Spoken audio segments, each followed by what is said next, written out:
Hey what's up guys, आप देख रहे हो द एंग्री न्यूज़ शो और आज हम बात करने वाले हैं एमका के बारे में और एमका की जो पॉसिबिलिटी है उसके बारे में बात करेंगे।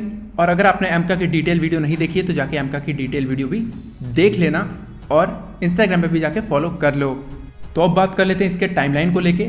जैसा कि एमका मतलब एडवांस मीडियम कॉम्बैक्ट एयरक्राफ्ट की जो टाइमलाइन बताई जा रही थी, तो साल 2025 तक इसका फर्स्ट प्रोटोटाइप बन जाना था। करीब करीब 5 साल की टेस्टिंग के बाद मतलब 2030 के बाद इसे प्रोडक्शन में चला जाना था, मतलब इस प्रोडक्शन में इसको ले जाना था और उसके बाद इंडियन एयरफोर्स इसे अपने स्क्वाड्रंस में इंडक्ट करना स्टार्ट कर देती। अगर आप अभी एमका को देखोगे तो एमका के ज़्यादातर कंपोनेंट्स ऑलमोस्ट कंफर्म्ड हैं, मतलब उसमें कौन से इंजन्स लगने कौन से रडार्स लगने वो सभी चीज़ें कंफर्म्ड है। अगर आप किसी भी एयरक्राफ्ट के प्रोटोटाइप को देखोगे तो उसमें 2 से 3 साल लगते हैं, मैक्सिमम 2 साल ही लगते हैं, पर कुछ केसेस में 3 साल भी लग जाते हैं। तो अगर साल 2021 से अगर आप डिज़ाइन ट्रांसफ़र, वेंडर सिलेक्शन और प्राइवेट कंपनीज़ को अगर साथ में मिलाना स्टार्ट कर देते हो तो करीबन 1 साल लगेंगे उसमें। और उसके बाद 2023 के आसपास आप मेटल कटिंग भी स्टार्ट कर सकते हो, क्योंकि डिज़ाइन ट्रांसफ़र और इन सभी चीज़ों में लेने के बाद भी 2 साल लगेंगे, क्योंकि 2020 जो है वो ऑलरेडी कोरोना और चाइना की वजह से बर्बाद हो चुका है ऑलमोस्ट। और उसके बाद ये जो 5 साल बचते हैं 2021 से लेकर 2025 तक, तो इसमें 2 साल में आप अपने ट्रांसफ़र्स और जितने भी चीज़ें हैं मतलब पेपर वर्क वो सभी कर सकते हो। और उसके बाद जो 2 साल लगेंगे मेटल कटिंग एंड ऑल, उसमें आप 2024 के एंड या 2025 के स्टार्ट तक एक प्रोटोटाइप बना के तैयार कर सकते हो। और जैसा कि आपको पता होगा कि ये जो एयरक्राफ्ट है ये जनरल इलेक्ट्रिक के 414 इंजन पे होगा, मतलब इसका जो प्रोटोटाइप फेस है वो जनरल इलेक्ट्रिक के 414 इंजन पे होगा।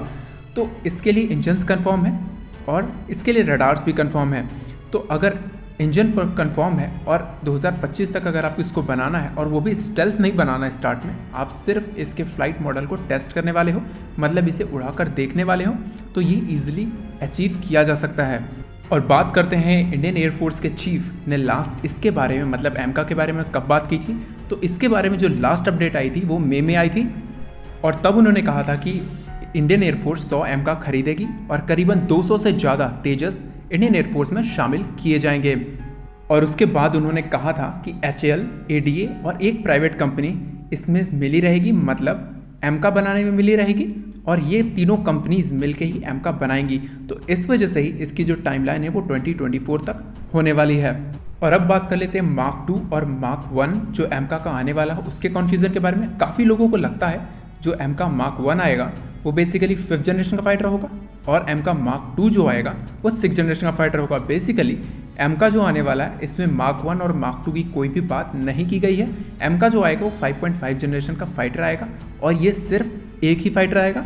लेकिन जो ये बातें शुरू हुई हैं मार्क 2 को लेके, ये रोल्स रॉयल्स और DRDO के इंजन के बाद से शुरू हुई हैं। तो जैसा कि मैंने बताया था आपको कल वाले वीडियो में कि DRDO और रोल्स रॉयल्स इसके इंजन को पूरी तरीके से कंफर्म कर चुके हैं और इस इंजन को पूरी तरीके से स्क्रैच से बनाया जा रहा है। तो इसका जो इंजन है वो मार्क 2 वर्जन में लगेगा, जो कि 2036 के आसपास ही आने वाला है। मतलब उसको जो बनाने में जो टाइम लगेगा, उसको टेस्ट करने में टाइम लगेगा, तो वो 2036 तक होने वाला है। और इसका जो रडार है वो गैलियम नाइट्राइड बेस्ड उत्तम AEC रडार लगने वाला है, जो कि ऑलरेडी टेस्टिंग फेज में है। तो DRDO इसका टेस्ट कर रही है, आने वाले 5 से 6 सालों में ये भी टेस्ट रेडी हो जाएगा। तो 2030 तक अगर एमका तैयार हो जाता है तो उसमें ये रडार लगा दिया जाएगा। और अब बात कर लेते हैं अस्त्रा मिसाइल के बारे में, इसमें बात की गई थी। तो रिपोर्ट के हिसाब से अस्त्रा मिसाइल की लेंथ जो है वो काफ़ी बड़ी है, जो कि एमका के इंटरनल बे में नहीं आ सकती। तो इसकी पॉसिबिलिटी यही है कि जो अस्त्रा मिसाइल है, जो हमारी अस्त्रा मार्क 3 आएगी या फिर मार्क 2 आएगी, उसका एक छोटा वर्जन भी बनाया जाएगा, या फिर जो एमका है उसका इंटरनल बे जो है उसको बड़ा कर दिया जाएगा। और एक क्वेरी आ रही थी कि एमका में कोई फॉरेन प्राइवेट पार्टनर नहीं है, इस वजह से ये एमका 2040 के बाद आएगा।